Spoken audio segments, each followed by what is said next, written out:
everyone. Welcome to my talk from Asian to Asian Accessibility for All. Today is Global Accessibility Awareness Day. And I'm so happy to be talking to you about accessibility. Is a subject is very important to me to talk about it. And I hope my talk will help you understand why accessibility is so important. First, my name is Emmanuelle, and I was born deaf. I have two cochlear implants to help me understand you. I like to say I'm unique. I'm a developer since 10-12 years, and I work to SHODO. SHODO is a dev company who is included to talk about social justice, transparency, and inclusion in text is very important. And I am a member of the GEST France, in a French association who represent women in tech in France. And I also a member of NCNF, Deaf and Hard of Hearing Initiative, who represent deaf and hard of hearing people in the world. When I was a young girl, I could not phone because of my deafness. I saw my sister phoning so many times her friends, but me, I should know it. It was very frustrating to me. To understand people, I read lips people. And with the phone, I should not read of people. We have not first time yet. So without him reading, I should not make a phone call. I was totally, I remember, so frustrated to see my sister falling and friends. Me, no. But one day, my father brought a computer. It changed my life very much. I discovered the world through internet, through MSN. Do you remember MSN? 20 years ago, there was days. And with MSN, the first time I could communicate with my friends. And it was, I was in internet so often, and my sister just phoned me, chatting. I was first time so included.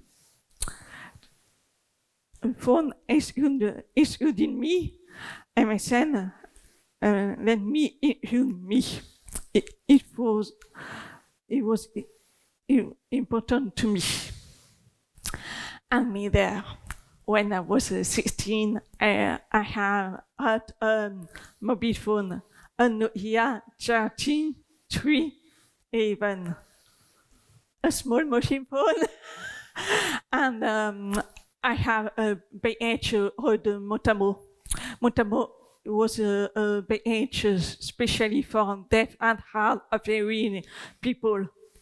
And I have a page for 15 euros for months, and I had 200 text to SMS amount. It was a lot in these days. My sisters, she had only 14 SMS a month, me 200. But she had a hour of hours. She funny, me and I texting is totally fair and equity. Did you know that SMS was first written for deaf and hard of hearing people? Yes, yes. It was written by Matti Mahonen, a Finnish engineer at Nokia in the 1990s. He came up with the idea during a meal with to this audience to find a simple way of enabling deaf and hard of hearing people to use mobile phones. So Nokia became the first manufacturer to use SMS in these phones in 1994. Today, millions of people communicate with SMS. Did you know that remote telephone TV was originally designed for people with reducing mobility? In 1950, engineer H.J. McDonald Jr. developed the very first remote control called Lazy Bones for people with reducing mobility. People with reducing mobility would not reach their television to turn in and turn on, turn in on off and change channel it just on it. So the remote control was invented to make the life easier to them. It makes sense when you think about it. And oops. Did you know that audiobooks was written for blind and partially sighted people? In the 1930s in the United States, the Library of Congress invested in the books for the Adult Blind Project program to make its book accessible to blind citizens. Today, audiobooks represent a huge market. And did you know that Epson obviously was rated for deaf and hard of hearing people? And I don't need to introduce you Epson anymore because they're everywhere. But these days, Epson has just a bit random neural with accessibility. These four innovations I have mentioned were initially designed for disabled people before being used by ordinary people. Imagine that disabled persons are not access disabled content because the website are not accessible to them. Just imagine that when you cannot access content because of your disability. Of course, I don't want to happen, but anyone can have a disability at any time in their life. You would annoyed if you hadn't thought about accessibility before as developer. We have an estimating the 1 billion people have a disability. It represents 16% of the world, or 1 in 6 of us. It's a lot. In France, we have also 1 in 6% of us have a disability. 2 million of French people have a disability. Remember that what Tim Bernard-Lee said, the power of the web is its universality, access by everyone, regardless of disabilities, is a national aspect. Unfortunately, these days, today, very few websites are accessible, very few, because we don't respect accessibility standards. Indeed, web represents a great challenge for disabled people who cannot access digital content like everyone else. For example, a blind person can fill a simple form because a developer has not put in labels that identify the labels correctly or cannot pay because the payment methods are not labeled, for example. We have standards. We see accessibility standard to make a website accessible. Web safety, web aim, web accessibility in mind. It's been 1 million of pages. 95% of homepage has detected with AI failure. 95%. Imagine billions of pages web are not accessible. It's huge.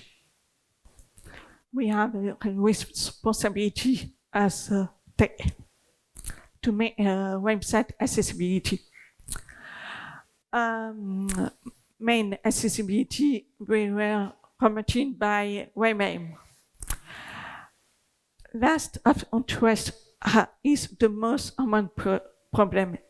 If you don't respect the 4.51 ratio between background and foreground, that's a problem. How can people see properly if you don't put the light rain on the text on the black background, for example?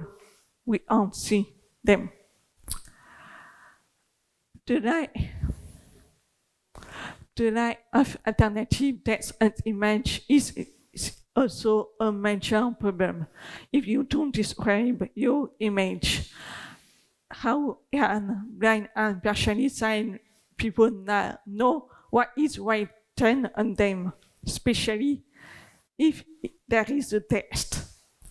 All you have to do is set the right attribute on the image and describe the content. And the third place, where the labels and they are not labeled on the forms. Each label must have a 4 attribute with the same name as its input ID. The screen reader text to the 4 attribute will report the right information. Empty line is also a problem. You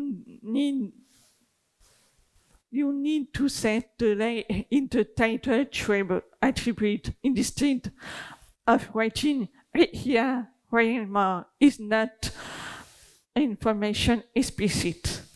If you are self-explanatory, you don't need the attribute, otherwise post them. It's very important. Like this, each button must have a title attribute. If the button only contains the image, set the attribute right. And how can the person know what the right button is? If you don't set the labels, the screen reader will say button. It's a problem. And finally, don't forget to set the range of your website. Otherwise, the screen reader will realize the another range with the word accent.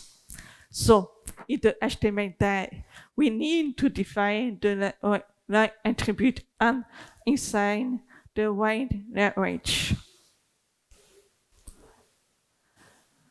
Tim Chamberlain said, also, when we designed the web, we did not know enough about people with disabilities or about designing accessible software.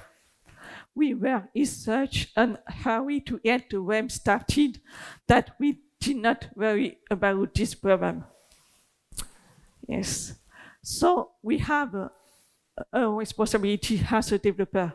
We must not exclude people with disability from digital content. So When you design website or product, think about disability to include them, to include 1 million disabled people. It starts at the beginning of the project, not the end. The beginning is very important. And AI improve the accessibility on website? No. But you can use automated testing to detect accessibility issues to help you. I have already asked to ChatGPT to evaluate accessibility in childhood. It did not work well. And no overlay tool can make a website accessible. We just hold HTML to make website accessible. Tim Sean-Bernard-Lee said also, digital accessibility should not be seen as an option, but as a fundamental right. Even people with disabilities have rights. Accessibility is not option. Accessibility is an absolute necessary.